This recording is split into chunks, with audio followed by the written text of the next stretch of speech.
Welcome, everybody. We start with our discussion on relations between India and European Union. We have distinguished guests today. We are very happy to have them with us. My co-moderator is Kamal Batzain. He is member of the executive board of Europa Union Frankfurt, and we are organizing together this event. And then I would like to ask the other participants to give us a short introduction about themselves. Dr. Garima Mohan, please. Hi, thank you very much for the invitation. I'm Garima Mohan. I'm a fellow with the German Marshall Fund of the United States, a think tank based in Berlin. And I've been working on Europe-India relations, particularly foreign policy, for the last 8 years. Thank you. And you're based in Berlin, right? Indeed. So nice to see you all in Frankfurt, even though virtually. Wait a minute. Professor Sachdeva, please. I'm Gulshan Sachdeva from New Delhi. I'm professor with the Center for European Studies, and I also chair, I'm also the chair of the Center for European Studies, and I also have Yeomanry Chair and also coordinating Yeomanry Center of Excellence for EU Studies in India. And I've been following developments in Europe for the last more than, I would say, 25 years. And initially I started as Sovietologist, as I was mentioning to you, but now, of course, I've been following what's happening. I did my PhD from Hungarian Academy of Sciences, Budapest. So I started with Eastern Europe, but now, of course, all of Europe. Yeah, thank you. Thank you. Wait a minute, and then we have Michael Gahler, member of the European Parliament. Yes, hello. Good afternoon, good evening to India. Michael Gahler, I'm the spokesperson of the EPP group in the European Parliament on Foreign Policy Affairs, and I have been in the Parliament for a while, since 1999. And of course, relevance of India as a partner on the global scale in a multipolar world is of importance to us, and our Parliament is also actively accompanying our executive in their policies towards India, and we have some ideas to increase and deepen the relationship. Right, and you are now sitting in your office in Strasbourg, right? I'm this week in Strasbourg still, after the plenary now. Yeah, and then Sikandar Siddiqui, please. Good afternoon, good evening. I'm Sikandar. I'm an economist by training, and I'm employed as a director at the German unit of Deloitte, specializing in empirical finance. Absolutely delighted to be part of this group. Many, many thanks to all of you. And you are in Heidelberg, I think. Yes, you're right. You're right. So without COVID, this whole thing wouldn't be possible like that, because nobody would participate in an online event, I think. So we see things are moving.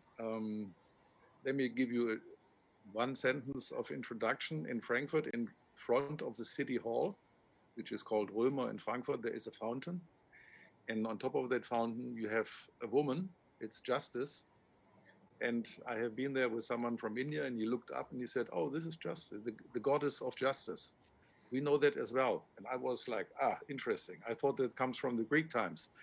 And when you look in the Indian constitution, in the preamble, the first sentence already refers to justice. And justice is nothing but what we call now in the European Union rule of law, I would say. And the rule of law is one of the extremely important basic principles and values of European Union.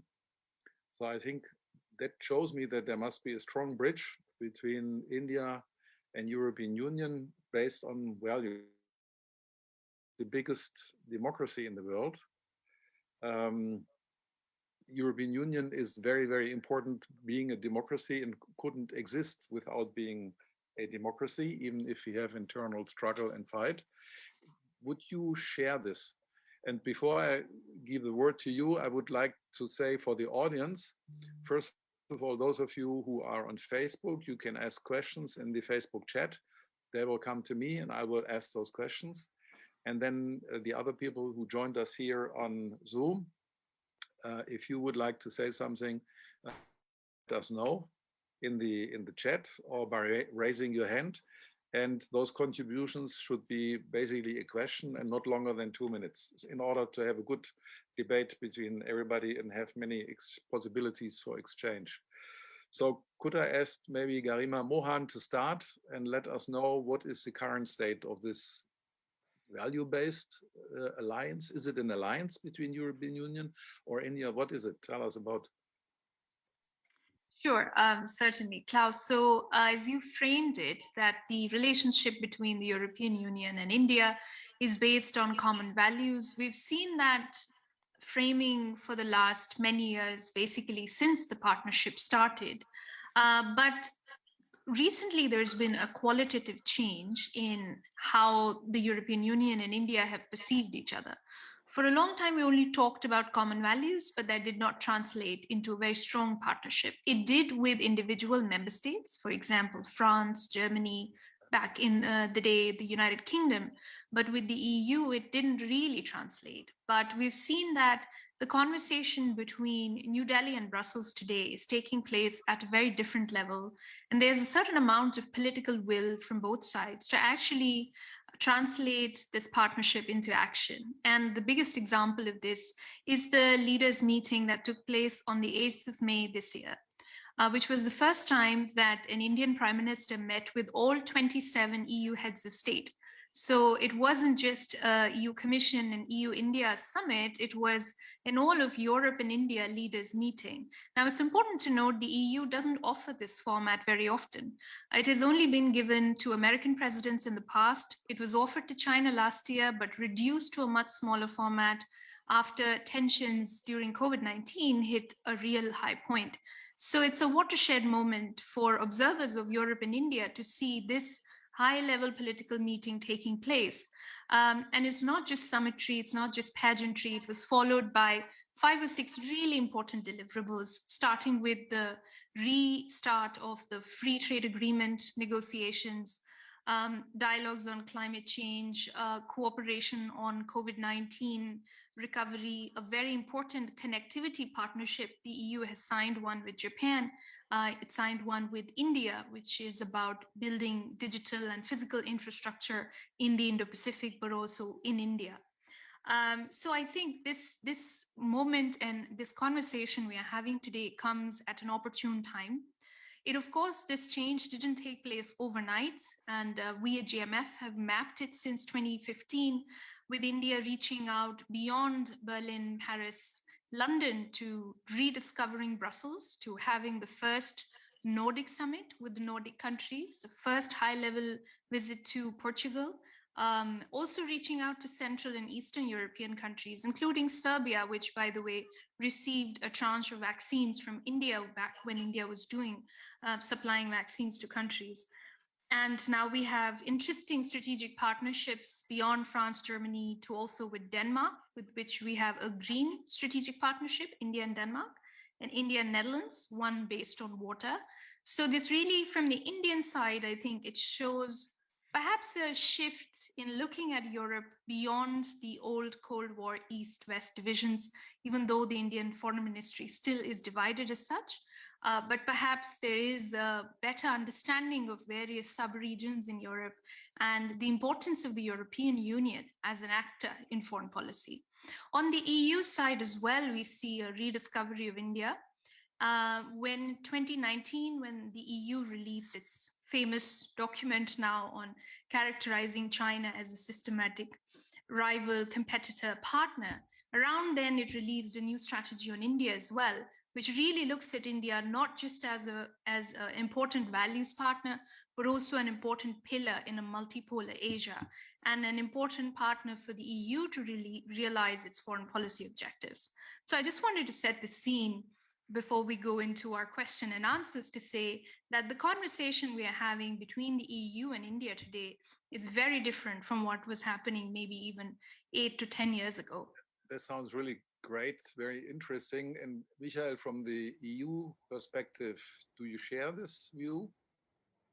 Well, indeed, I also see this great potential to be further developed in our bilateral relations. We as a parliament, we have taken up the run-up to the Leaders Summit that took place on the 8th of May. And in April, we passed quite a long resolution, which you can find on the website of the European Parliament. We were describing where we stand. I mean, impressive between 2009 and 2019. In these 10 years, our trade increased by 70%, which is quite a lot. And although we only have, so to say, as a legal framework, a cooperation agreement that dates back to 1994, which is clearly outdated. And indeed, we as a parliament, we are always in this regard on the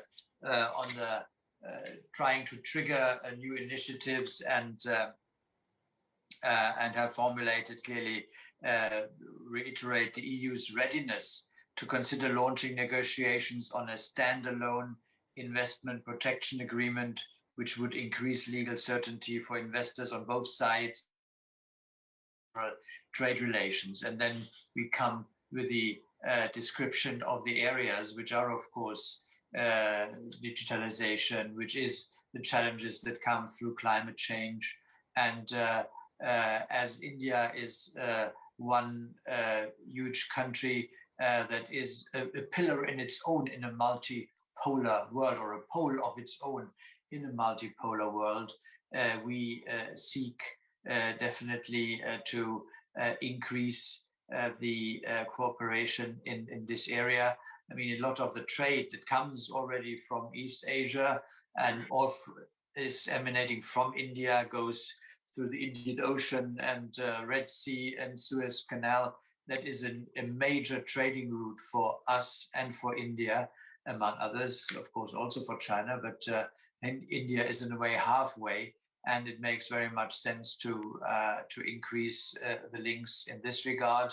Also, to see to it that China alone is not getting through with its own One Belt, One Road initiative, but we are really insisting to build on this connectivity strategy that the EU has launched, partly as a response to the Chinese efforts, of course, but as I said, we see as a parliament, but I think it is also shared by the Commission and the Council, we see India as a standalone reason to improve and broaden and deepen our relationship in the area of trade, of joint combat against climate change, in the area of security and defense, and seeing to it that conflicts in the region also, that we could address them together. I mean, clearly now with our withdrawal from Afghanistan and India being very close by, and in between we have Pakistan, which is a separate issue to be discussed, both in the bilateral relations, India-Pakistan, of course, but in this area, it makes very much sense to increase cooperation and increase the level of security, not to be all of a sudden exposed to certain surprises. And when the EU could be helpful in orchestrating certain perhaps contacts or dialogues between India and Pakistan, perhaps starting over the issue of Afghanistan, because I think Afghanistan as a potential trouble spot in the future, even more so than it has been thus far, that would require joint efforts from the international community that is further apart, but certainly by the immediate neighbors, and that is India, that is Pakistan. And if through such common engagement, also the relations with India and Pakistan could not solve all the issues, but get a new platform perhaps to seek common ground, that would also be something where we could perhaps be helpful. I could extend further issues, but I'm leaving there as an introductory statement. Thank you. If it would be up to you, Michael, where would you like to see India-EU relations in 10 years? Well, I would like to see that we would have definitely a comprehensive trade agreement and not, so to say, to be left with the general WTO rules. I would really love to see that, and an increased cooperation in areas, for instance, now combating the pandemic and having India as a major producer of vaccines. I think that is a really future oriented area of cooperation, and the digital economy. I think that is definitely something which is of mutual benefit, and to have a real strong trade agreement to promote that, I think that would really be good. And also on global trade, when it's not only this bilateral thing, I think we must creatively think as, shall I say, go so far as to say, as a community of democracies, to find ways and means to set the standards also for global trade to such an extent that we are not all bulldozed by a very assertive China, which is on its way with a very long-term agenda and intention, which is not a democratic one, which is not a cooperative one. And I certainly, India would be one of the pillars, potentially, not to be confrontational towards China, but to be in a position altogether to set the standards and the scene so that China has to adapt to that, and we are not individually bulldozed economically and politically and perhaps even militarily by an ever growing Chinese unilateral way of organizing or trying to organize the fate of the world. Yeah. This positive outlook that came from Garima Mohan and from Michael Gahler, Professor Sachdeva, do you share that? And I would like the same thing to know from Sikandar Siddiqui afterwards, because you have a different angle looking at these issues. Well, thank you, Mr. Klaus Klipp and Kamal Watsan, and I'm also thankful to Europa Union Frankfurt for inviting me for this discussion on India and the EU. Now, Garima has actually given a very excellent kind of summing up of where we are, and the MEPs have also thought very specific issues where he would like to look at this. So I don't want to repeat these things, but I would actually like to put this particular relationship in certain perspective. If we look at India-Europe or India-EU relations today, India has historic links with Europe. We have pre-colonial linkages, we have colonial linkages, we have linkages during the Cold War, and then we have the current phase of the post-Cold War period, particularly after 2000, when annual summit meetings started and India and the EU started becoming closer. And then we are also looking now toward post-COVID world. Now, there is no time here to really look into the background, but one thing I can really sum up from different phases of this relationship, except for the colonial period, I think India's ties with Europe, because of those ties, Indian economy benefited. India also benefited broadly. Now, if one is looking, yes, I mean, Garima has mentioned about what is really happening now, and particularly with all the summit meetings which have taken place, particularly there is a momentum now. Indian Prime Minister has visited, so many countries just before pandemic, and the summit meetings are back. And then we also have, EU India, leaders meeting recently. So it means at the things are pretty in place. And even the FTA negotiations are back on agenda, because ultimately, the core of this relationship is economics, and EU's competencies are also in the area of trade and investment. And Europe is India's major trade and investment partner, because if you look at all this data, look at not just only simple trade figures. I mean, I have been following all the technical and financial collaborations of Indian companies. I mean, more than one third of all those technical collaborations are with the European companies.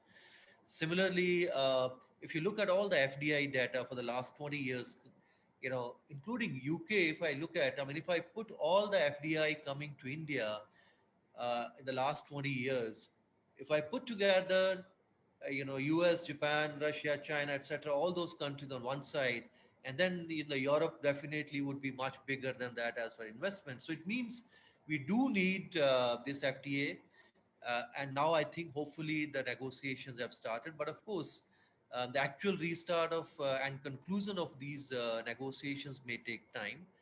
But the parallel negotiations on separate agreements on investment protection and geographical indicators, and then of course this connectivity partnership could also be a game changer, because India EU collaborations could be further linked with the evolving EU strategy on the Indo-Pacific and the India-Japan initiative on Asia-Africa growth corridor.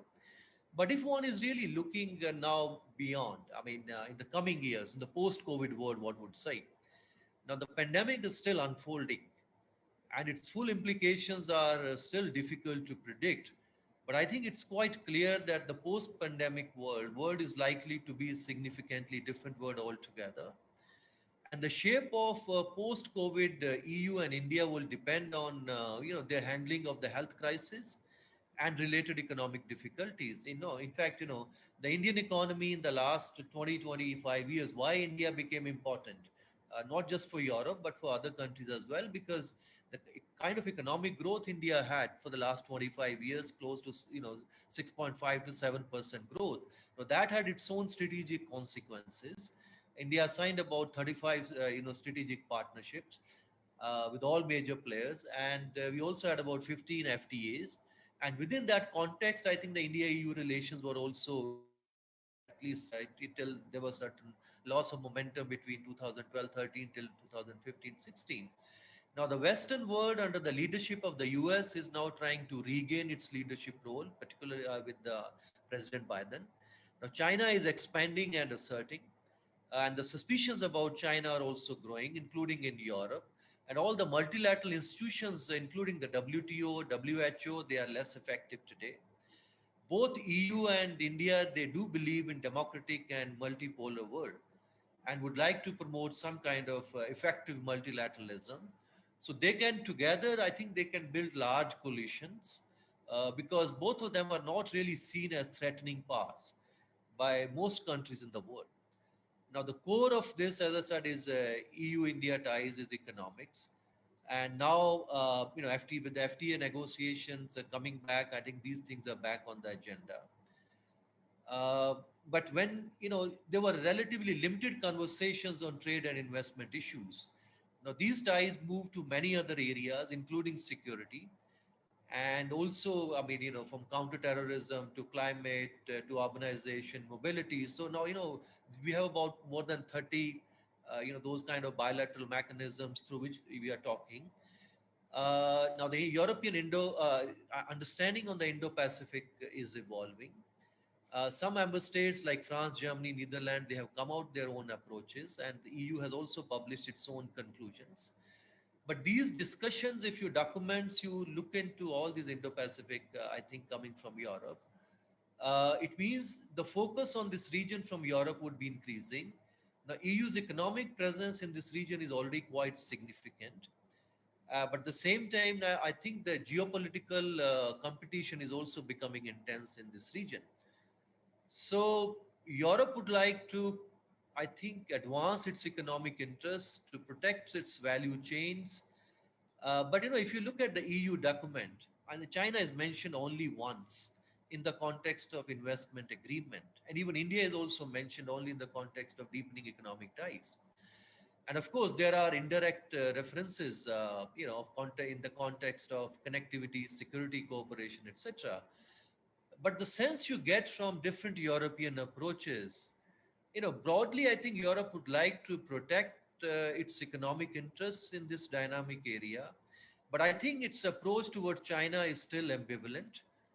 of course, I mean, everybody talks about inclusive Indo-Pacific. India also talks about inclusive Indo-Pacific. But in most conversations on, Indo-Pacific or on quadrilateral security dialogue, I think the idea is to build some kind of collective platform against assertive China. But European understanding so far, if I'm able to read it correctly, is slightly different. Although EU is worried about assertive China, but I think it doesn't want to try, be part of any geopolitical competition within this region. So, sincerely, Europe, I think, favors the inclusive Indo-Pacific, in which China is not really excluded from the narrative. So it means when the concept of Indo-Pacific is evolving now, we do need more and more conversations on this issue with Europe and with the EU and its member states, because that perhaps would help us. And I think Europa Frankfurt is also now, you said, you are a part of large network of civil society groups. And if I see developments within India, civil society groups, of course, India has huge civil society. We have close to 2 million kind of registered civil society groups in India. But in the last few years, one can see for various reasons, most of the civil society groups, organizations, they are under, severe pressure. They are under stress. And yeah, now most of member states, those who are kind of supporting Indian civil society, now their focus is on slightly on other countries, other sectors. So their funding is kind of decreased. Of course, EU funding that has more or less continued to the civil society. But at the same time, I think this is one area where we do need more and more, I think, cooperation between Indian civil society and the European civil society, because some of the issues which, whether it was issues related to climate change or death penalty or LGBT or so many other issues actually. And of course, there is also a certain kind of political I would say, pressure on most of civil society organizations in India. And we also, so since the funding from many of the member states from the European Union has kind of decreased to those civil society groups in India, so they are largely now dependent on the government funding, and this government funding is mainly for delivery of certain kind of services which some of the governments are not able to, state governments or the central government is not able to do it. So yes, I mean the broader issues on FTA, yes, I mean it will take time, but I think we are on the right track. But of course it takes time, and the past few years of record of India concerning FTAs is not very great, because the last 6-7 years India hasn't really signed any major FTA. In fact, most of the investment agreements are also kind of suspended.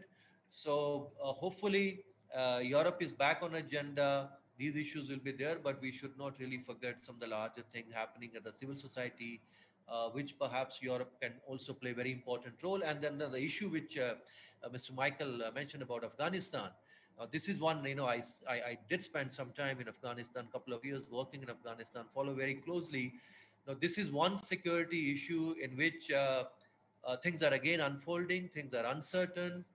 But one thing is quite clear, that everybody was expecting some kind of negotiated settlement through the Taliban, and the Europeans from the very beginning, they were pushing for this kind of negotiated settlement.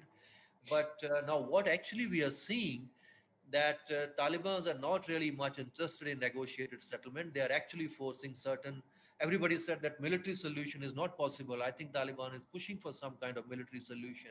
So we do not know. And that will have large implications for Indian security, because, European forces may move out, but India is very close by, and anything security implications of what is unfolding in Afghanistan are huge for India and for the South Asian region, which India would be following very, very closely. And of course, India has worked very closely with Europe and with the United States in Afghanistan earlier, because interests were converging.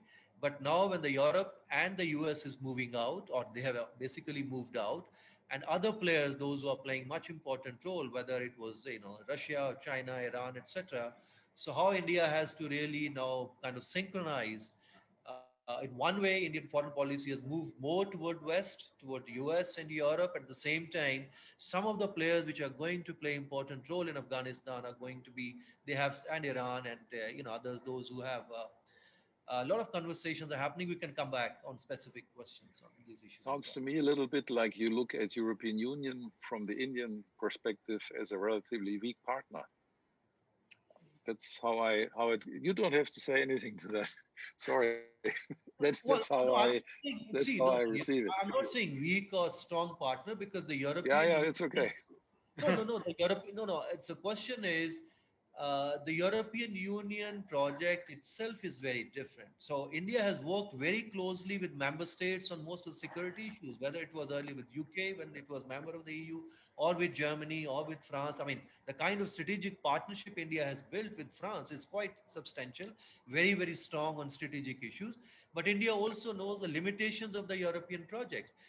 Yes, European economic presence in the Indo-Pacific and in this region is quite significant. It's going to be very important. So in that context, I think the India-EU FTA is very important because this is where I think the EU is important. But on other strategic issues, India has to rely on others because on the immediate security concerns, whether in South Asia, Afghanistan, or even Central Asia and Southeast Asia. So India has to work those kind of, I wouldn't say coalition, but I think certain convergence is happening with the US. But that at the same time, there is also close transatlantic partnership. There was certain tension under Trump administration, but I think there are certain repair going on there. So maybe things are back on track there slowly. So the close transatlantic partnership and close India's ties with Europe and also with the US, I think ultimately there are areas where we can work together. But of course, when they have moved out from Afghanistan and India has to work with the players, those who are maybe a very different kind of players altogether. India, and it's not that India can't work. Earlier also India worked with Russia, Iran very closely when Taliban were there. So we'll see how things unfold in Afghanistan. Interesting. Thank you. Sikandar, Siddiqui, from your point of view as a citizen in Germany and as someone with an economic background, and how do you look at this? Well, I would first like to confirm what you earlier said about the common principles underlying the democracies, universality of human rights, the rule of law, the need to balance the desires for freedom, which is a prerequisite for economic progress, and solidarity within society, which is a prerequisite for social coherence. There are many common topics, and there's potential for agreement among reasonable people. And I can strongly confirm that as to my personal encounters in business and personal life, there's a huge potential for consensus. The German foreign policy veteran Egon Bahr, the late titan, so to speak, of German foreign policy, once said that don't emphasize too much the part about common values. Think about common interests instead. And here say that we shouldn't ask ourselves whether it's desirable to cooperate in economic and social issues. But I think, in my humble opinion at least, it is absolutely without alternatives. We are facing challenges as to shortages of important international cross-border public goods. Most importantly, perhaps the need to preserve natural resources that are vital for survival of humans on this planet internationally. And here, particularly the countries of the Indian subcontinent, on one hand, India in particular, and the countries of the European Union can work together to a great mutual benefit.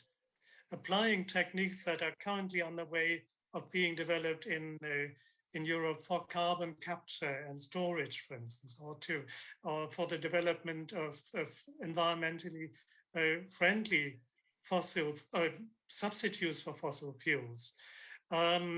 Together with the need to preserve natural habitats like mangrove forests and coastal areas, the need to stop and reverse desertification in dry areas of the planet here, is where the opportunities, the scientific achievements made in both regions of the globe are of immense importance and offer huge potential to turn things for the better. As an economist, econometrician by training, I consider myself a student, a follower of so many better and greater Indian colleagues in the field. So we are in the learning on the learning side here in Europe, and I'm eager to participate in any activity that may contribute to this goal, and to learn about more listener than the speaker.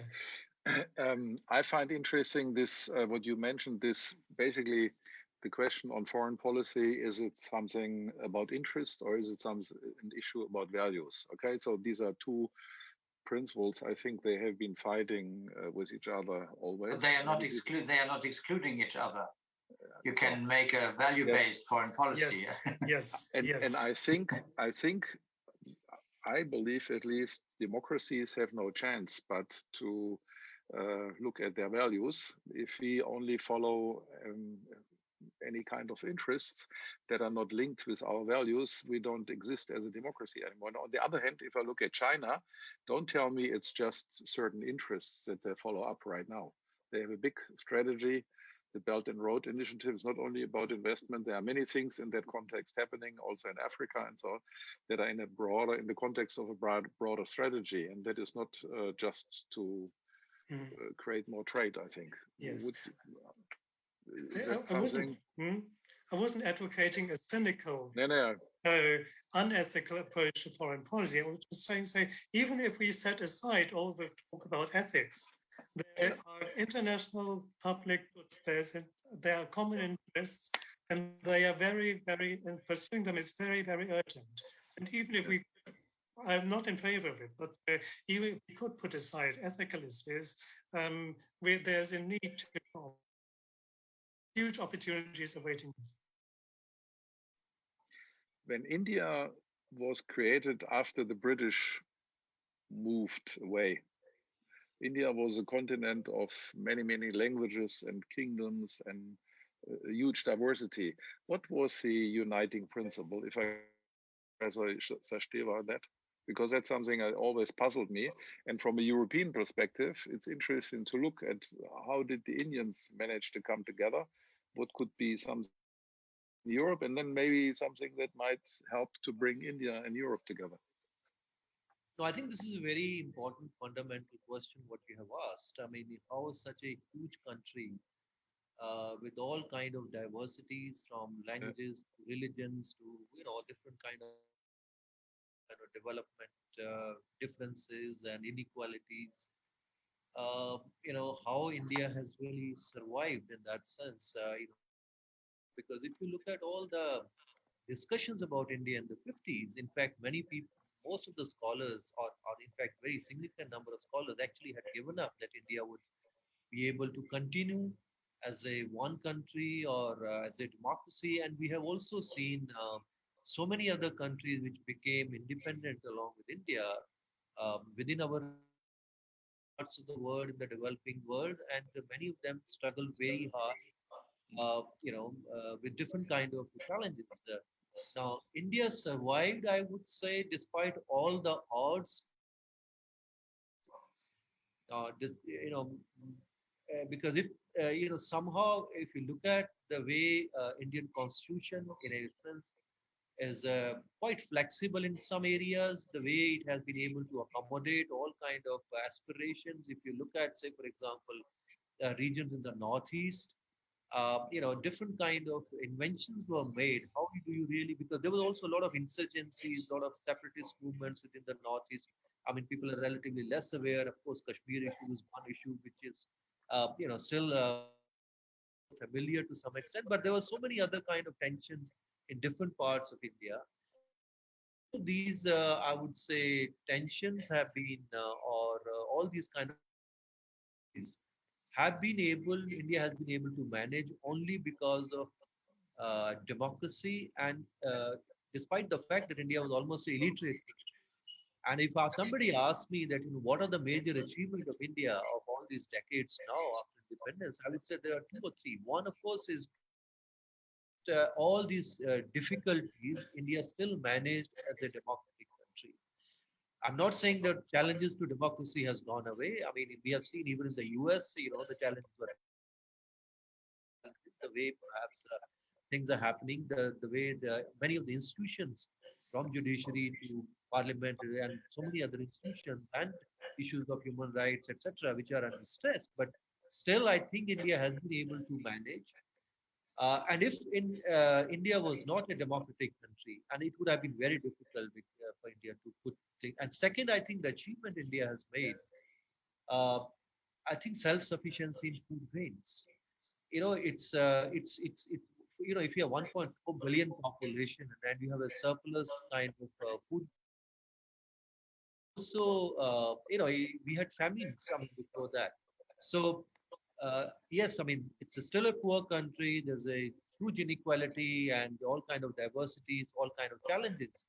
I mean, whether these are security challenges, political challenges, all those. But despite that, I think the major achievement is that India has been able to put together itself as a democracy. And the moment I think the institutions of governance uh, they are weakened in democratically, I think India will have a difficulty, and that we have already seen. So but still, I'm quite, I would say, confident that. The challenges, what is there in front of Indian judiciary or Indian legislatures, whether at the state level or at the national level or at the civil society level. I think India is still able to resist some of those pressures which are trying to, uh, you know, uh, because somehow the ethos of India is democratic and it is very deep rooted. And even one of the poorest parts of India, other parts economically and otherwise may be very, very, very, I mean, I would say, relatively underdeveloped. But I think the democracy is very much deep rooted even in those areas. And that's, I think, that perhaps, is this is one value which perhaps we also share with Europe. And when in fact, this is what in fact the EU is. Because when you have, when you say values and interest in foreign policy, yes, I mean, everybody who is following, and I'm in the School of International Studies, I mean, of course, the national interests are, primary for every or European countries or India. But of course, there are also great values, perhaps, which EU attached to values, and that's why the normative power Europe, and this has been one attraction. And if Europe somehow start compromising, and sometimes one see that some of the member states do compromise, and this is one area where I would see India would be watching very, very carefully. How do you really deal with the assertive China? Because here you have very clear-cut economic interests, and then you also do not see. I mean, at least till very recently, Europe did major challenge economically and technologically. But now perhaps there is more realization that that also would be there apart from values, which of course democracy, human rights, etc. are not there in India. Issues of human rights. But of course, we do have our own institutions, and there is a possibility that India and EU can perhaps discuss openly. And recently, we again have restarting of human rights dialogue with the EU itself. So when the value of Europe is really on values, how Europe really balance their interests and values. Because Americans also talk about democracy, but we have also seen that countries, I mean, or they perhaps support many of the non-democratic regimes all over the world. So if that also comes from the Europe and particularly from the EU itself, because some of the member states may have their own compulsions like France, etc. But as a European Union, as a member, states of the European Union, when you take certain stands, I think the values perhaps would be, you have to really care for those values. And this is what I think the European Union is distinct from other kind of players.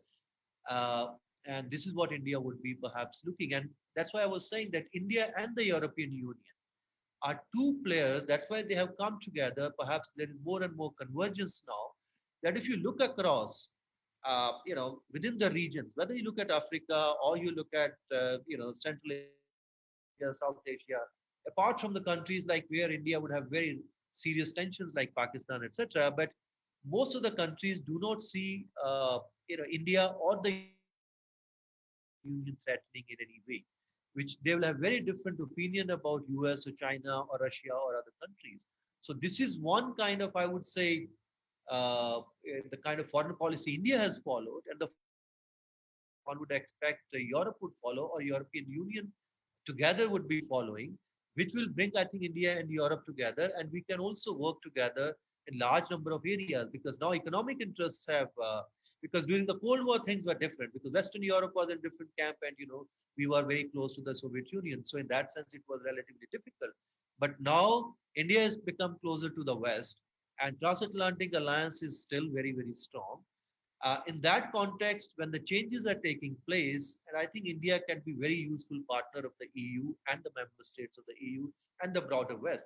So India, in fact, this is the first time I can see in the, since I've been following Indian foreign policy for more than 2 decades now, that India's convergence with the West is much more now compared to, with other, because earlier, of course, we talk, India also very much partner of Russia, India, China. It's not that those things have disappeared. They also continue. As I was saying, that today itself, Indian foreign minister is visiting Russia. Yesterday he visited Iran. So it's not that, those interests have gone, because there are very serious interests that have, are at stake in the neighborhood. And in that context, you would see that, Russia, Iran, etc., those countries perhaps would be very useful. At the same time, there are also tensions with Russia, tension with China at the border. Now, those tensions perhaps will determine India's foreign policy and the overall outlook in the coming years. But at the same time, China is also an important neighbor, an important growing economy, and so you can't really totally isolate, decouple from the Chinese. At the same time, Europe perhaps would be relatively easy for you because you are far away, but you share border, and there, the border, the forces are at the border. So it becomes much more difficult to manage those relationships, because it's difficult to manage a relation. I can understand for everyone, but a country like India is even more difficult. But democracy, the core is really democracy. Yeah, I think the challenge is a bit the regional are always top on the agenda, but then you have to think also about the long-term strategy. Dr. Mohan, from your point of view, what could European Union do to push stronger cooperation with India? What could be initiatives from European Union? I mean, as I mentioned before, that a lot has already started moving on from the EU perspective. What I would like to see first and foremost is I would like to see Germany doing more with India. The India-France relationship has really transformed. Brussels and India, Delhi are talking much more, but I don't really see the same level of, a new look towards India or a push coming from Germany. The India-Germany partnerships remain strong, and it is largely economic, but as Professor Sachdeva also mentioned, many in New Delhi are closely looking at German foreign policy towards China, the role Germany is playing in determining the EU's outlook towards China. And of course, we're all following the elections to see what the new chancellor will bring, if there will be a fundamental shift in the way the country thinks about the region in Asia. With the defense minister, current defense minister, we've seen a real push towards the Indo-Pacific, but there also, I find it interesting, the Ministry of Defense mentions many countries, but forgets India often, which is the largest part, I mean, a big chunk of the Indo-Pacific section. So I hope that we see a change in the strategic culture. I hope we see more investment in understanding India politically. Germany does a lot in terms of understanding Indian history and culture and literature, but I wish there will be, like, we have MERICS and we have institutions studying China. We would do the same for countries like India, which indeed are important foreign policy players and have been largely ignored when it comes to the strategic bit of the partnership. Second, I think beyond the China question, of course, the FTA, how it progresses, will be a crucial marker to see if India and Europe relations have actually changed. So the Indian government didn't sign on to RCEP, but it is now looking at, it says that it sees the EU, UK, and US as, quote, complementary economies. So there is a push towards engaging more with the West. There's clearly political will, but is it enough to move the cogs of the bureaucratic machinery in India? Is it enough to overcome tensions in economic policy that India has a certain turn towards protectionism? Is there flexibility in DG institutions to realize that your political partnerships are important and therefore you need a little bit of flexibility on trade agreements, that not everybody works like the EU across the world and you'll have to meet your partners midway. I think that'll be a big important test. But what I think would be absolutely crucial for the partnership is all of these dialogues which have now been created, that they take place, that we institutionalize our partnership and we talk more with each other, because coordination can lead to cooperation down the line. And I think communicating, coordinating is very important. We have amazing sort of human capital, student exchanges, really building upon that. After Brexit, I think the European Union to not lose the advantage when it comes to attracting Indian students, talent, mobility, those questions. I think these three are the key areas which will make or break the EU-India partnership. I think you have a real battle plan now that you can take to German Foreign Affairs Ministry, to politicians, to civil society organizations, and start working, no? Yeah. Yes, indeed. I'm in Berlin, so this is what I'm pushing for. Yeah. Well, if Berlin helps a lot from the Frankfurt perspective, sometimes I'm not really sure. But I heard after one of such discussions like we have here, where the guy from Berlin told me he has the impression in Frankfurt people are much more serious to really understand and solve issues, while from the Berlin perspective, they just come together, give a statement and leave without being interested in what the other people have to say. I don't know whether this is true. Okay.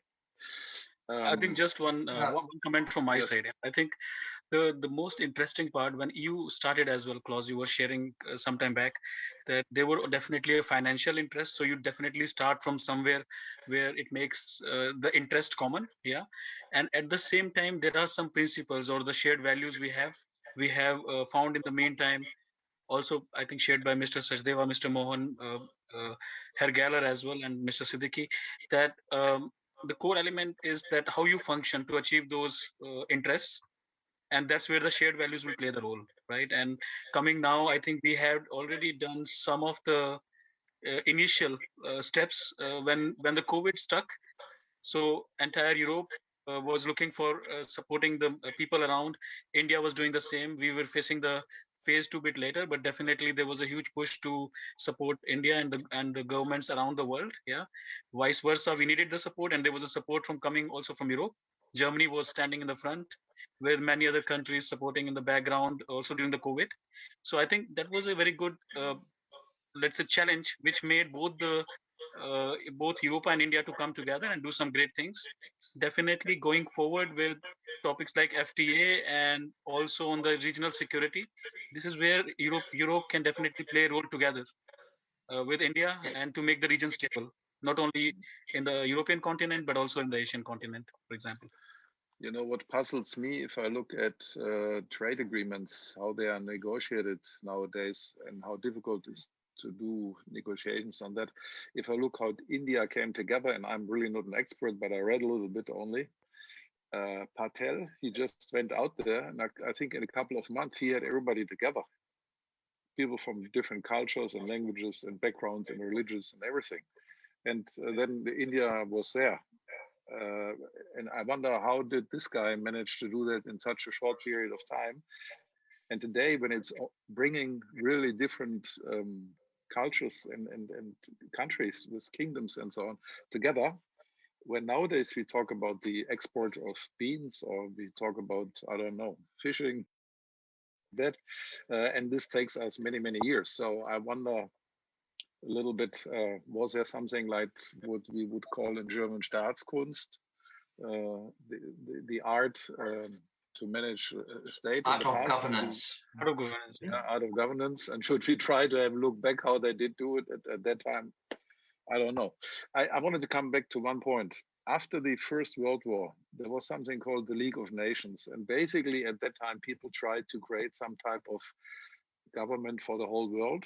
Even it was something crazy because there were colonies and things like that. So that couldn't really work. But for their understanding, the idea was we want to have one whole government for the world because at that time, nation states didn't exist a long time because they were only there for about 100 years. They had been created at the time of Napoleon. Before you didn't have nation states. And nowadays, we sit there and we have this, what I just mentioned, when it is about selling beans, we have years-long negotiations. We have hustle, we have fights, wars between countries. Why all of that? Does anybody in the political sphere in India think about that, or in the European Union, or have we taken the reality now for something that we cannot change and we just continue like that? Well, I mean, you have too much asking. It's getting almost philosophical a bit, but that's Sorry. difficult for me. I mean, we have tried, or the world has tried, to find a global economic or global trade system, which we did not succeed, and the consequence is that the major blocs try to come to terms with each other and to have specific agreements that facilitate their trade and their exchange. And I think that is what we are currently continuing to enlarge this scope. If you look at the map, the European Union has, well, apart from Britain that we just did relatively comprehensively as a substitute for membership, we have it with Canada, we have it with Japan, with South Korea, with Singapore. We are negotiating with Australia and New Zealand. We have specific set of rules. We try to establish something with Mercosur, with South America, with Africa. So and of course India in this area is still missing to the extent as it could be wishable and possible. But that's the way where we are, and I think the advantage in comparison, of course, here and a bloc like China, we can be partners in multifold respects. We can be competitors, but contrary to China, I think we will never be systemic rivals or systemic adversaries even. So India will never have an agenda that would like to dominate the world or set the agenda for the world, as it seems that China has. And in so far, India is far more of a partner to deepen and broaden the relationship. And the nice thing is also, and I would like that is when it comes to this value aspect, the existing deficits that we see in India when it comes to the extent of democracy or when it comes to pressure on civil society organizations. The nice thing is that these discussions are conducted in India itself and are not prohibited or cannot be prohibited even if somebody tried it. And insofar when we come and stage concern about the Foreign Contribution Regulation Act, which hampers deeply our cooperation with NGOs and our implementation organizations of our cooperation partners, we can address it without the danger that India would block relations or that even members of the European Parliament would be banned from traveling to India. I mean, that is really a qualitative difference in partnership than with a country like China.